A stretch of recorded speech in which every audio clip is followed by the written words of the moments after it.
उम्मे इलियास अस्पताल बंगोई में अरसा 3 माह से काम करने वाले अमले को हरासगी का सामना और तनख्वाहों की अदायगी बगैर नौकरियों से भी फारिग कर दिया गया। अस्पताल में बासर अफराद की जानिब से खवातीन को ब्लैकमेल करने की खबरें भी गर्दिश करने लगीं।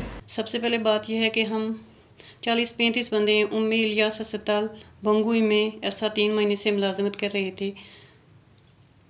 सबको फरवरी में वहाँ इंटरव्यू और टेस्ट के लिए बुलाया गया। हमारे टेस्ट और इंटरव्यू 2025 फरवरी में हमें पास करके हमको हायर कर दिया गया और बताया गया कि आपको हम कॉल करेंगे और ड्यूटीज़ ज्वाइन करना। इसके बाद मार्च की 9 तारीख को हमें कॉल करके बुलाया गया और ड्यूटीज़ पे बिठाया गया।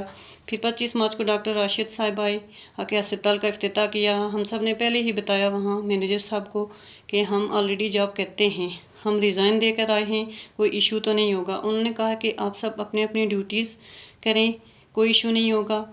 हमने अपनी ईमानदारी से अपनी ड्यूटी से अंजाम दी। फिर अचानक पता नहीं कोई समझ नहीं आया, हमें सिर्फ एक ही दिन में वहाँ से टर्मिनेट कर दिया गया। हमें टर्मिनेशन का भी एक प्रोसेस होता है, वहाँ से हमें बगैर पे के सबको निकाल दिया गया।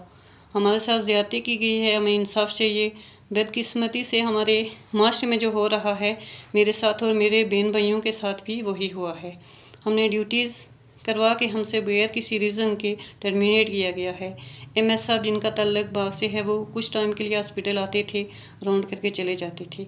और HR आमिर साहब जिनका तल्लक मानसेरा से है, लड़कियों के साथ गपशप टाइम पास करके और उसके अलावा बेदखलाकी वाली बातें करके रात को सोए हुए लड़कियों की वीडियोज़ बना के, तस्वीरें बना के, उनको पैसे दे के उनका मुँह बंद करवा के तो वो चले जाती थी। उसके बाद एक लड़की को तो वो 3-3 घंटे तक अपने ऑफिस में ला करके बस टाइम समटाइम्स मतलब वो उसको गाड़ी में बिठा के डेट्स के लिए निकल जाती थी। हमें सिर्फ इस बात का जवाब चाहिए कि सुदन फैमिली वाले की तो सोए हुए हैं, हमारे लिए जॉब्स की कमी नहीं है। ऐसा 8-10 साल से हम जॉब्स पे रही हैं, यहाँ तो सिर्फ 3 माह हुए हैं हमें। अस्पताल जिनकी मलकियत है उन तक अगर मेरी आवाज़ जा रही है तो उनको मैं खुदा का वास्ता दे के कहती हूँ कि जहाँ जहाँ भी उनके सेटअप्स हैं, जहाँ जहाँ भी उन्होंने आगे वर्कर्स एडजस्ट किए हुए हैं, कम से कम 1 साल में 6 महीने में एक बार जाके ज़रूर उनसे मीटिंग करके उनसे कम से कम उनका हाल अहवाल पूछ के आ जाया करें स्टाफ के बंदों से।